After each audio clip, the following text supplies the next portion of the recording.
Os Estados Unidos são o lar de fabricantes de dispositivos integrados de última geração e de firmas de chips sem fábrica, que apenas distribuem o que é fabricado em outros locais. Mas a escassez global de chips durante o flagelo revelou fraquezas nas capacidades de fabricação de chips dos Estados Unidos em fundições.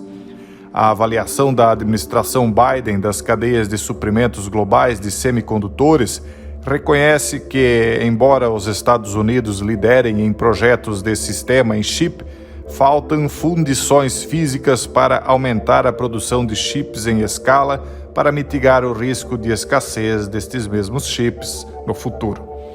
A inteligência artificial será disruptiva e vai romper com tudo o que a humanidade conhece até agora. Porém, antes disto, o mercado de chips tende a definir qual país ficará na dianteira até que a singularidade ocorra. Lembro que você está no canal Geopoliticando e está convidado a se inscrever aqui. Os Estados Unidos pretendem sintetizar todo o processo de produção de semicondutores, superando as restrições em subsídios e infraestrutura. Também está mobilizando financiamento por meio da lei Chips for America e pressionando aliados com capacidade de fabricação de chips a contribuir. A Companhia de Manufatura de Semicondutores de Taiwan comprometeu-se a ajudar os Estados Unidos a resolver a escassez de chips após considerável pressão da Casa Branca para investir nos Estados Unidos. O compromisso da Samsung de investir 17 bilhões de dólares em fundições para a produção de semicondutores nos Estados Unidos ocorreu sob pressões semelhantes. Embora a Coreia do Sul e Taiwan sejam os principais participantes do mercado global de chips, suas participações nas instalações de produção de semicondutores e chips avançados são apenas uma fração da indústria. Os Estados Unidos ainda lideram a capacidade de design avançado de semicondutores em áreas onde a receita do mercado é maior. Fabricantes de dispositivos integrados, empresas sem fábricas e chips de sistema como produto final. A liderança global em semicondutores exige uma avaliação de todo o ecossistema de produção de chips, desde a pesquisa até o projeto e a fabricação, bem como a avaliação da capacidade de produção por tipo de chip. Da indústria de semicondutores de 1,5 trilhão de dólares, os Estados Unidos dominam os setores de fabricantes de dispositivos integrados em 15%, fabless, que são as empresas sem fábrica, em 25%, e microprocessadores, 17%. Enquanto isso, a Coreia do Sul e Taiwan lideram os setores de fundição em 13% e de chips de memória em 7%, em menor grau. Os Estados Unidos mantêm a liderança em microchips por meio de inovação e agora buscam a liderança nos mercados de sistemas e chips de memória. Os Estados Unidos pretendem aumentar sua capacidade de produção em massa, adquirindo fundições para consolidar cadeias de abastecimento completas no mercado interno, apesar de uma relutância duradoura na política industrial liderada pelo governo Biden.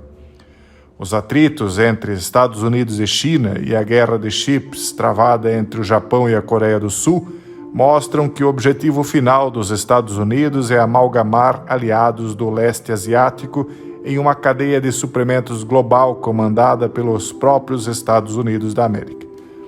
A exportação do Japão restringe contra a Coreia do Sul em 3 materiais críticos: poliimidas, fluoreto de hidrogênio e fotoresiste, para a produção de semicondutores. Desde julho de 2019, a proibição da Huawei abriu o mercado de materiais semicondutores sul-coreanos amplamente para empresas americanas. As restrições realizadas por Donald Trump em meio à guerra tecnológica com a China levaram a Coreia do Sul a estabelecer instalações para produzir internamente poliimidas e diversificar as fontes de importação de fluoreto de hidrogênio, reduzindo a taxa de dependência do Japão para 10%.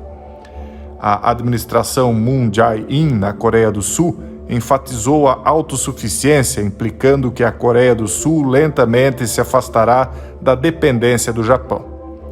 Mas o Japão continua sendo um exportador crítico de materiais semicondutores e lidera a participação no mercado global em 24%, seguido pelos Estados Unidos com 19%.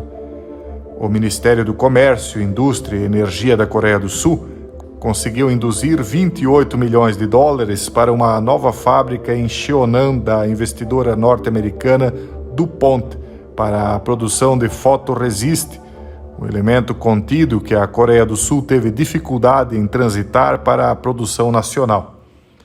Vários exportadores japoneses dos 3 elementos diminuíram ou transferiram a produção para a Coreia do Sul.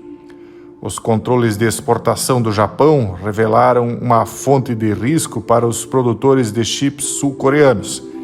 Isso levou a esforços incentivados para a autossuficiência ou fontes alternativas por parte da Coreia. Em meio à paralisia do órgão de apelação da OMC, a Coreia do Sul continua a buscar recursos contra o Japão sob o Acordo Geral sobre Tarifas e Comércio de 1994. Projeta-se que a economia pós-flagelo acarretará uma expansão explosiva do mercado de semicondutores. A centralidade dos semicondutores de ponta que alimentam os algoritmos de inteligência artificial para sistemas de defesa também tornou imperativo para os Estados Unidos consolidar a produção de chips internamente. Os Estados Unidos buscam o domínio em um momento em que a recuperação pós-pandemia é invisível e a eletrificação e a digitalização estão se desenvolvendo rapidamente.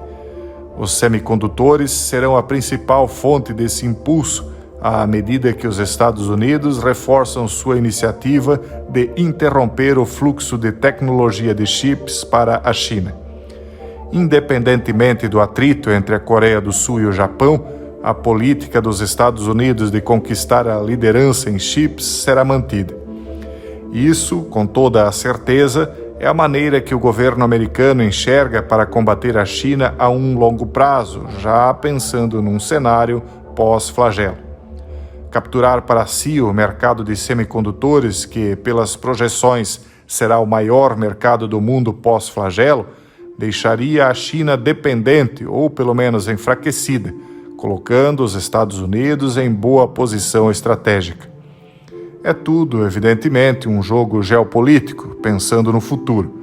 A situação da rivalidade Japão-Coreia do Sul só dirá qual dos dois será o aliado mor americano nesta batalha, pois o objetivo de Biden já parece bem claro: privar a China de angariar ainda mais mercados na Ásia e também no mundo. Lembre-se de se inscrever neste canal. Um forte abraço e até o próximo vídeo, se Deus quiser.